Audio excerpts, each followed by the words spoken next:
You know we'd help if we could, sweetheart, my mom said, her eyes glassy with what I assumed was guilt. Spoiler, it wasn't. Dad just shrugged. Life's expensive, Mason. We're barely keeping the lights on. I was 18, standing in our kitchen, holding my college acceptance letter like it was some golden ticket. Except Willy Wonka didn't show up, just two parents who suddenly discovered the word budget when it applied to me. Let me rewind for context. My name's Mason. I'm from a mid-sized town that thinks it's bigger than it is, you know the type. Big sports games, small ambitions, and a whole lot of family pride as long as it involves my younger brother, Ethan. Ah, Ethan. The golden boy. The one who could fart and get a standing ovation. I wasn't the problem child. I was the invisible one. Quiet kid, part-time job, honor roll, basically free-range responsible. I never made a fuss, never got arrested, and didn't ask for much. But when I did, for once, ask for something big, a chance to go to college, suddenly my parents turned into accountants during a recession. It's just not the right time, Mom said gently. Maybe community college? You're good with computers, you could fix printers or something. Right. Because that's what dreams are made of, ink cartridges and paper jams. Don't get me wrong, I don't knock anyone working in trades or tech. I actually love hands-on stuff. But the point was, I had gotten into a decent four-year university on partial scholarship. All I needed was help covering the gap. Roughly $6,000 a year. Not yacht money. Not mansion money. Just, not ignoring your kid money. Instead, they told me they were tapped out. Cool. Fine. I got a job at a local car audio shop, dirty work, long hours, greasy hands. I slept on a busted futon in a shared apartment above the owner's garage and ate more instant noodles than I cared to admit. My social life? LOL. My hobbies? Sleeping. My weekends? Double shifts. But you know what? I learned. Not just about speakers and amps, but about people, business, margins, how customers work, how loyalty is built. I paid attention. I saved. I reinvested. And by the time I was 20, I'd scraped together enough to lease a tiny storefront and start something of my own, torque and tone, custom installs and audio repair. It wasn't flashy. But it was mine. And I didn't tell anyone. Especially not my parents. Why? Because around the same time, something wild happened. Ethan, yes, the same golden boy who once duct taped my bedroom door shut because he felt like it, turned 16. And suddenly, these same parents who were too broke to help with my tuition, they pulled a full Cinderella transformation. Out came the glass slippers, or rather, the $30,000. Sweet 16 bash. DJ. Catering. Ice sculptures. A full-on LED dance floor. They even got some washed-up local pop singer to perform like it was Coachella. I remember the flyer. Yes. There were flyers. Ethan's Electric Night, it said. Neon text, fake lightning bolts. My face must have twitched so hard it rebooted my soul. I wasn't invited. I saw it on Facebook. No joke, they blocked me from the posts but forgot I was still friends with my cousin Joe, who messaged me with a single line. "Wanna see something that'll make you wanna punch drywall?" She was right. They had money. Just not for me. The night of Ethan's Electric 16 party, I was crawling under a '99 Corolla, trying to figure out why the rear speakers crackled like they were having a seizure. My shop light flickered, the soldering iron burned a hole through my only clean shirt, and my dinner was half a protein bar I dropped under the workbench. Across town, my family toasted my brother under LED disco lights and fake chandeliers. I wasn't invited. I didn't even hear about it from them. Joe, my cousin and the only person in the family with a functioning moral compass, sent me a blurry flyer with the message. "Tell me this isn't real." It was real. The flyer had neon lightning bolts, Ethan's face photoshopped like a boy band album cover, and a tagline that actually said, "Let's get electric high voltage with Ethan." I sat back, grease all over my hands, and laughed out loud. 2 years earlier, these same people told me they were too broke to help with college. $6,000 a year. Not even a new car or dream trip, just help bridging what my scholarship didn't cover. Now they were out here dropping $30,000 on Ethan's DJ-drenched ego parade like we were the Kardashians of suburban Ohio. But I didn't crash the party. I didn't even complain. I just finished the install, closed up the garage, and climbed the narrow stairs to the room above, the one I rented from the shop owner for cheap because the ceiling leaked and the radiator hissed like a snake in heat. The next morning, I got up early and kept grinding. Because here's the thing about being ignored, it makes you dangerous. You stop waiting for validation and start building without it. While they danced in backyards, I studied margins. While they toasted Ethan's future, I learned how to diagnose blown subs and reroute amps by hand. I didn't just learn a trade, I learned how to run. 6 months later, I bought the garage. Not alone. No cosigner. Just every damn penny I'd saved over 2 years of double shifts, missed meals, and choosing work over everything else. Torque and Tone wasn't just a shop. It was my answer to every time they said, "We just can't right now." And for a while, silence felt like peace. I didn't need them. I didn't want updates. But that peace cracked the day I ran into them, totally by accident, at the hardware store. I was picking up speaker wire when I turned the aisle and nearly collided carts with my mom. She gasped. "Mason! Wow, it's been forever." 2 years, I said. Almost to the day. Her eyes darted like she was checking for exits. "You look good. Are you still doing the, radio thing?" "I own the place now," I said. "Torque and Tone." Her smile tightened. "Oh, that's nice. Ethan's thinking about starting a clothing brand. He's really creative." "Of course he is." Right then, Dad showed up with a cart stacked with lumber, LED patio lights, and I swear to God, a $1,200 outdoor speaker system. I raised an eyebrow. He looked at me like I was an oil stain. "Still under cars?"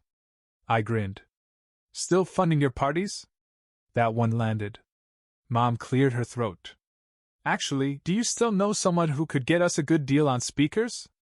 Ethan's graduation's coming up and—" "I'll ask him," I said, already walking away. They didn't realize I was him. And I liked it that way. After that hardware store run-in, I expected a few awkward texts, maybe a "Hey, let's catch up," from my mom, you know, the kind you get when people remember you exist but not enough to remember your birthday. But instead, silence. For 2 months. Not a peep.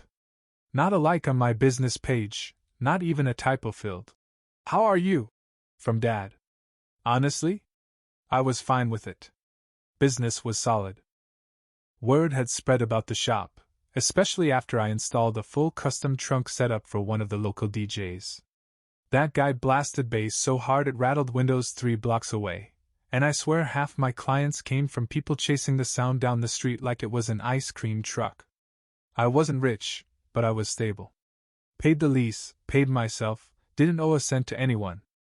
And I still worked every day, sleeves rolled up, music loud, soldering wires and fine-tuning amplifiers.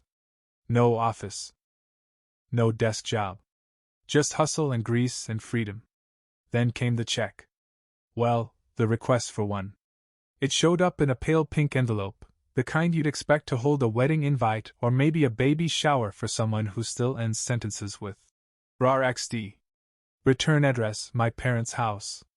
I opened it standing over the shop's trash can, already ready to yeet it if it was one of those "We miss you, Mason. Ethan's having another thing" invites.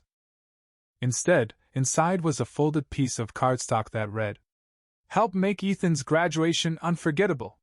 There were 3 glittery photos of Ethan posing in front of a rented Audi, a sign-up link to RSVP to Ethan's Glow Gala, and a short message.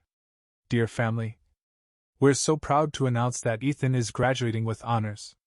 We're throwing him a once-in-a-lifetime celebration. If you'd like to contribute toward his event fund, we're asking close family to help us reach our $10,000 goal. Asterisk love. Karen and Dale." I stared at the card for a solid minute. Honors? The kid once Googled, "How many seconds in an hour?" because he forgot you could multiply. And now they wanted me, the invisible son, the one they left behind, to help fund his second $10,000 ego festival? You've gotta be kidding me. I texted Jo. Me, you get the Ethan glitter mail too? She responded in seconds. Jo bro. They asked me to be the donation coordinator. I told them I'd rather set my eyebrows on fire. We laughed. Hard. But deep down it burned. This was the second time they pulled out the big budget sparkles, and this time, they had the audacity to include me. Not as a guest. Not as family. But as a donor. I didn't respond to the card. I didn't RSVP. I didn't Venmo a dime. Instead, I went to work the next day and installed an upgraded security system on the shop, because I had a feeling the universe was about to test my patience again. Sure enough, the knock came 3 weeks later. It was a Tuesday. I was underneath the Dodge Charger, mid-rewire, when I heard the bell over the front door. I wiped my hands on a towel, slid out from under the car, and froze. Mom, Dad, and Ethan, standing in my shop. For a full 5 seconds, no one said a word. They just stared like they'd walked into the wrong movie set. Mom spoke first. Wow. This is nice. I didn't know you had a real shop. Real. Right. Like all the ones I'd hallucinated in a fever dream. Dad looked around like he was casing the place. Good size. You rent this? Nope, I said, grabbing my water bottle. It's mine. Ethan wandered toward the soundboard display, tapping one of the touchscreen panels. Do these play YouTube? I bit my tongue so hard I tasted copper. We were just in the neighborhood, Mom said, fake casual. Thought we'd drop by. Say hi. Right, I said.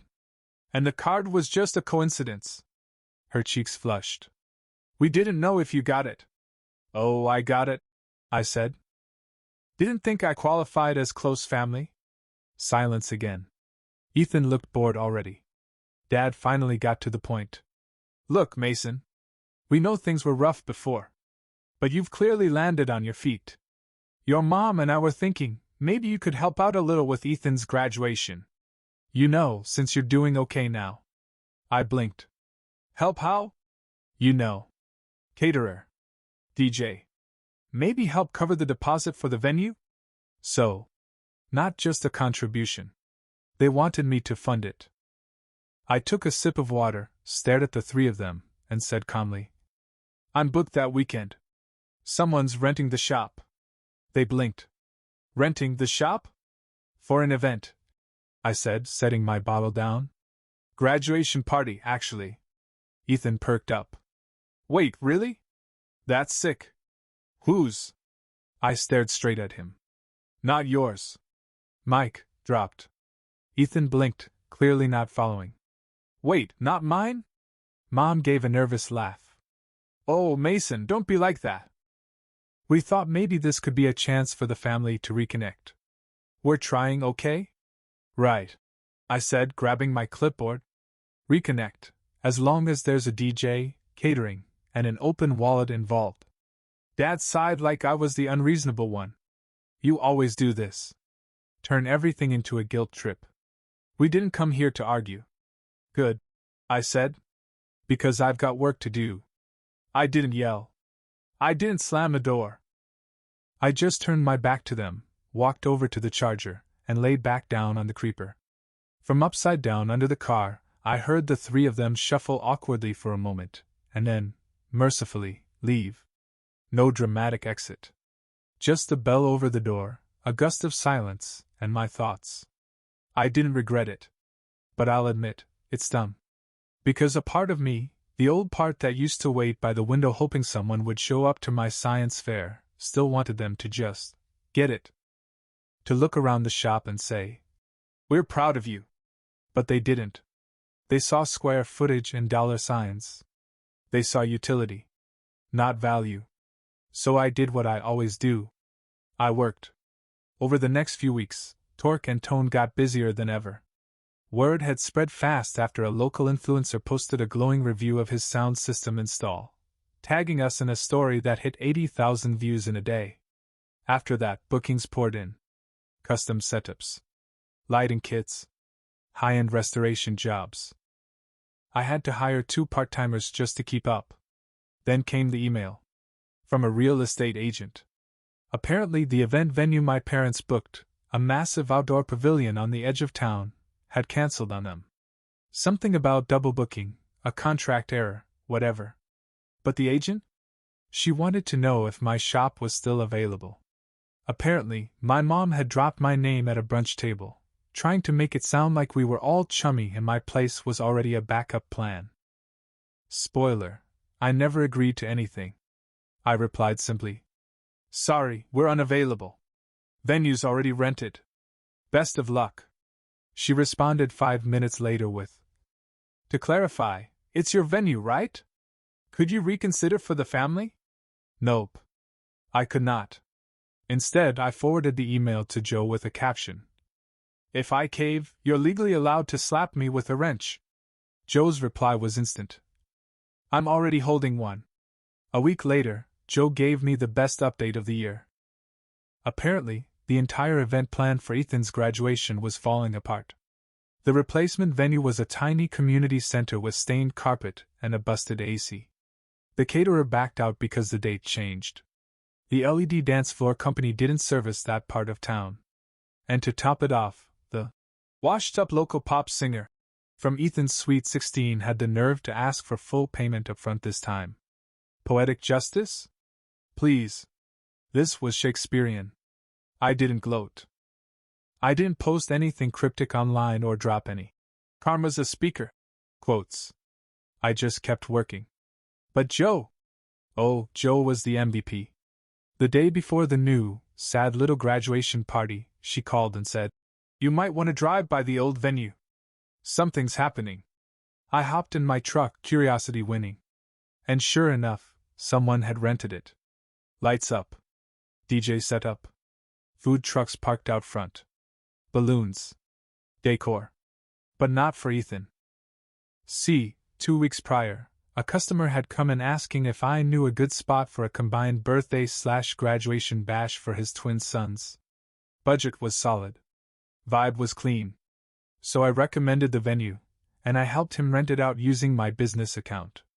Didn't even realize it was the same weekend, until later. And now? The event they wanted was being hosted by someone else, on their original turf. I didn't even step out of the truck. I just sat there with the windows down, music playing, watching from across the street. 5 minutes later, my dad's car slowed in front of the venue. They looked confused. Slowed down again. Saw the lights. The party. The "Happy Graduation, Malik and Marcus" sign. They didn't even park. Just kept driving. I guess that. Once in a lifetime. Ethan Gala turned into a potluck with folding chairs. Joe texted later that night. "They're calling it intimate and meaningful now." Me. "Ah, yes." When broke plans turn poetic. Joe. "Also, your mom asked if I think you're mad." I stared at the message and typed slowly. "Tell her I'm booked. Forever." I thought that would be the end of it. A sad party, a cancelled LED floor, and a potluck with off-brand soda. But I should have known better. My parents never let embarrassments simmer quietly. They like to wrap their failures in tinsel and call them learning moments. Which is exactly what happened a week later, when Mom texted me a photo of Ethan in front of a banner that read, "Resilience is the real graduation." I stared at it for 10 full seconds, then sent it to Joe with the caption, "Did they seriously turn this into a TED Talk?" She replied with a picture of her wine glass and the words, "I'm too sober for this." But that wasn't the kicker. No, that came 3 days later, when a man in khakis and a name tag knocked on my shop door. I was mid-install, halfway through balancing a subwoofer when I heard the knock. Wiping my hands, I opened the door and found a guy who looked like a bank branch manager cosplaying as a dad on vacation. "Are you Mason Carter?" he asked. "Depends," I said. "Are you selling extended warranties?" He didn't laugh. I'm with Sandleton Realty, he said, handing me a business card. Your parents listed you as a possible co-signer for a home equity loan application. They said you'd be able to verify income for the household. I blinked. Come again? They put down that you're currently supporting the primary mortgage payments on their home and would be willing to confirm. I shut the door mid-sentence, then opened it again just to hand him back his card.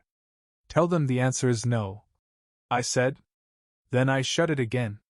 For good. I stood there for a full minute, heart pounding. Not out of fear, out of rage.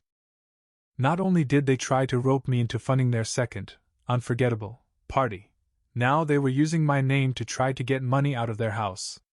The same house they told me they couldn't afford to help me from. I called Joe. You are not going to believe what just happened, I said. Did Ethan get another banner? She asked. Let me guess, pride is the real diploma? Nope, I said. Try desperation is the new inheritance. They tried to use me as a co-signer on a home equity loan. There was a long pause.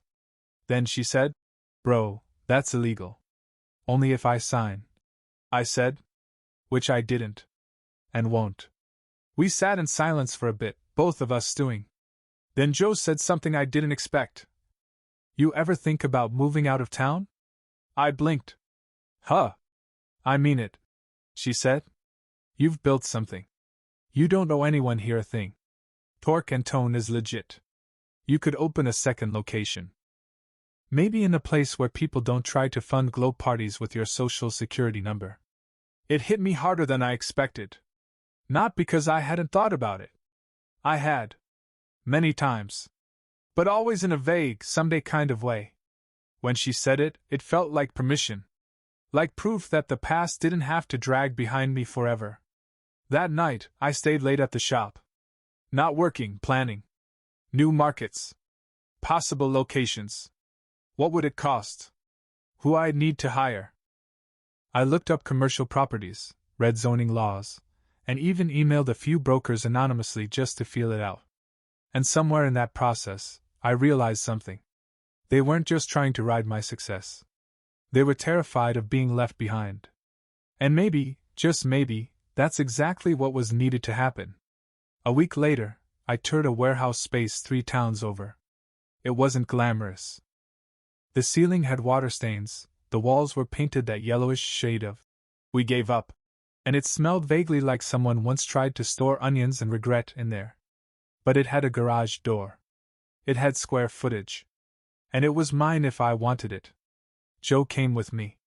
Not bad, she said, walking the perimeter. Bit haunted, maybe. But I'd still hang LED strips in here. I'm thinking bigger, I said. 3 bays. Lounge area. Maybe a podcast studio if I get real stupid with it. She smirked. Finally investing in your face for radio, huh? I laughed. But the truth was, this wasn't about ego. It was about escape velocity.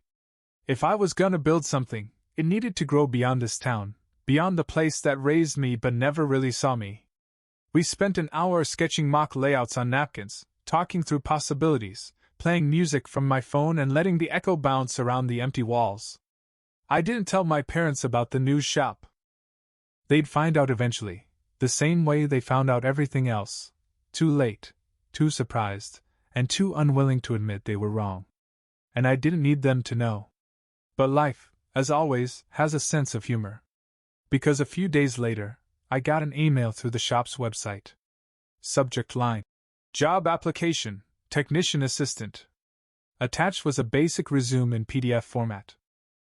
Name: Ethan Carter.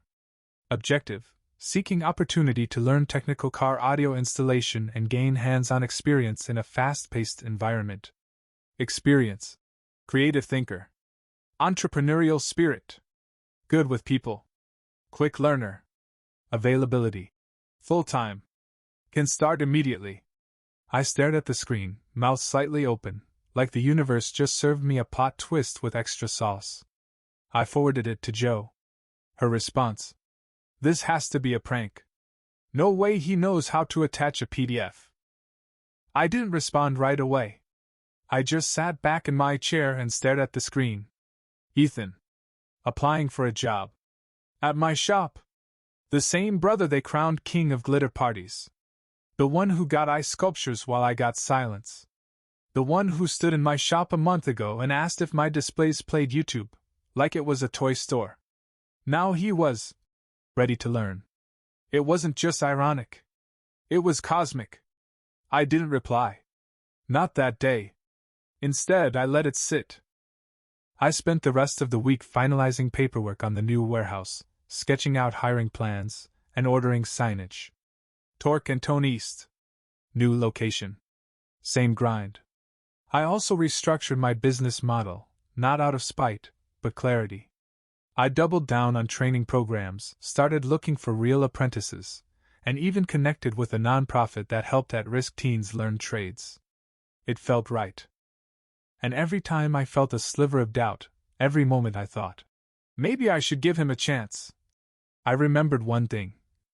I didn't need someone who wanted a job when convenient. I needed people who showed up when it was hard. Ethan never did. None of them did. Until now, when the party lights dimmed, and the world got quiet, and they realized there was no backup plan. A few days later, I finally replied to his email. Simple. Professional. Just one line. Thank you for your interest. We are not currently hiring family. No emotion. No drama. Just a closed door that had once been wide open, before they slammed it first. Joe stopped by that night with takeout. You really replied? She asked, grinning. Yup, I said, dipping fries in ketchup like it was just another Tuesday. She raised her drink to rejection emails and rising quietly. I clinked mine against hers. And for the first time in a long time, I felt like the weight was gone. A week passed. No texts. No calls. Just silence. And I liked it that way. I spent most nights at the new warehouse, demoing drywall myself. Nothing therapeutic like smashing holes in a future that's yours. Joe dropped off tacos one night and caught me mid-swing with a sledgehammer, grinning like a maniac. You all right? She asked, eyebrow raised. Never better, I said, catching my breath. But inside? There was this low burn. Not rage. Not even sadness. Just this deep, echoing confirmation that the people who raised me only ever noticed me when something cracked. Whether it was a ceiling, a wallet, or their own delusion, I only mattered when things broke. So when the knock came, 7:12 p.m., just as I was closing up shop, I already knew. I opened the door. There they were. My parents. Ethan behind them, hands in his pockets like a kid who got caught sneaking out. Mom was holding a folder. Dad looked like he hadn't shaved in a week. Mason, Mom began. Can we talk? I leaned against the doorframe. You've got 2 minutes. She blinked. Oh, okay. Dad cleared his throat. We're in some trouble. No kidding, I said, nodding to the folder. Let me guess. Late payments? Mom hesitated, then nodded.